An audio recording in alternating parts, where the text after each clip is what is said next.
Hi everybody, welcome. Hope everybody's having a great day. Today, we're going to talk about what's the best way to learn. So whether in your week 1 or week 8 or week 50, there's, I think, a way that you can best learn. And so I'm going to give you 4 strategies to best learn, whether it's this class or in the workplace. And the first thing that you need to do, I always call it self-educate. Knowledge. I would say read, but some people get their information from other places besides reading. But self-knowledge. That means that you have to figure out a way to acquire knowledge. Any decision that you make is based on what you know. And some people will say, I know it all. I have all this experience. But if you have experience, that's all you have to rely on. Ideally, you want to have both. You want to have education and experience. And that education really comes with what we call self-knowledge. Reading, watching videos, going to seminars, watching webinars. But the first thing about the best way to learn is to gain the information necessary that you can rely upon to make a better decision. Reading, to me, is the most important. Again, people get their information from different areas. Reading is the most important to me. Whether you even like the author or like the book, any type of reading you do is going to give you a perspective. Second is to ask questions. I tell my kids this all the time. There's no area that you can move into. There's nothing that you can't do if you're willing to ask the questions. Sometimes you have to show that maybe you're not the smartest or the brightest or have the most knowledge. But if you ask the question, you're going to gain the knowledge that you didn't have before. So the ability to ask those kinds of questions really is important. So first is to read. Second is to ask questions. Third, listen. Even those that ask the question often don't listen to the answer.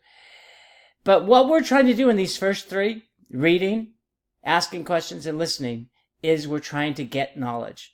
We're not really talking about the knowledge that we have. We're trying to get knowledge. We're trying to get that basis or foundation from which you're going to make further decisions. It's really such a key. It's really so important.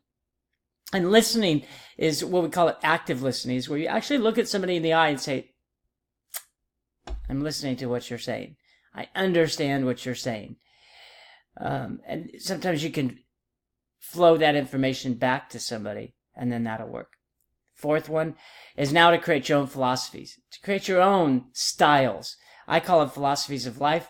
I have a couple, which I'll give you. In fact, I follow this as a little cheat sheet in a way. I have one at home, one at work, and I have one in the car, so that I remember kind of what I stand for. And this is based on my histories, my reading, asking questions, and listening. Most of you would know that the first one is always look for the good along the road of life. I think there's great things that you can have, so if you look for them. The second thing is to go down swinging. The fear of failure and the fear of what other people think has destroyed the ambitions of most people.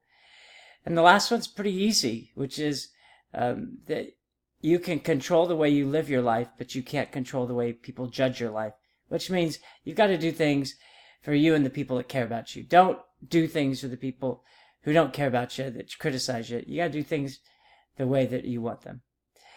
So hopefully this has helped a little bit. We've tried to get across the best way to learn, best way to grow, and that is to first read or self-educate in a way, wherever you get your information. I get it from reading, so read. 2 is ask questions. Never be afraid to ask questions. I ask so many questions, it's amazing. And 3rd, listen to the answer. And from there, you're going to be able to determine the type of person you are and what you stand for. We call those the philosophies of life. Always look forward to hearing from you. If you have any philosophies you want to share, email them to me, put them in the classroom. We'd love to hear from you. Otherwise, enjoy your day. Make it a great one.